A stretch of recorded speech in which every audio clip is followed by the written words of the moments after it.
আজকে আমি তোমাদের সাথে শেয়ার করবো যে রথযাত্রার দিন স্পেশাল বাড়িতে কী কী আয়োজন করেছিলাম। তো কোনোবারই রথযাত্রার স্পেশাল তেমন আয়োজন হয় না, বিয়ের আগে হতো, বাট বিয়ের পরে তেমন স্পেশাল কিছু আয়োজন হয় না, শুধুমাত্র মিষ্টি দিয়েই দিই, জল মিষ্টিই দেওয়া হয়। কিন্তু এইবার আমার কর্তামশাই চেয়েছিল যে রথযাত্রার দিনটা খুব স্পেশালভাবে বাড়িতে কিছু আয়োজন করা হবে। তো সে তার যখন মনে হয়েছে তখন আয়োজন তো করতেই হবে, বাট চটজলদি আয়োজনটা মানে চটজলদি ব্যাপারটা হয়েছে বলে হাতে কিন্তু তেমন সময় ছিল না, তাই অল্পের মধ্যেই সব কিছু আয়োজন করেছি।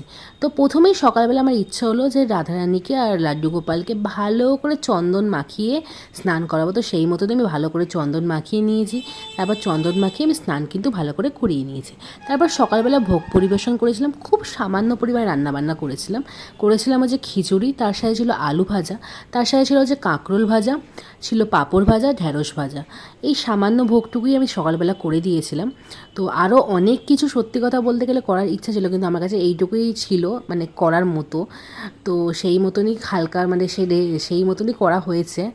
আর বিকেলবেলা আমরা দিয়েছিলাম যে খাজা, তো খাজা বানানো একটুখানি হ্যাপা তো আছেই, আর আমি খুব ভালো স্পেশালি বানাতে পারি না, আমার মা পারে। তো খাজা যেহেতু বানাতে পারি না, রিস্ক একদমই নিলাম না।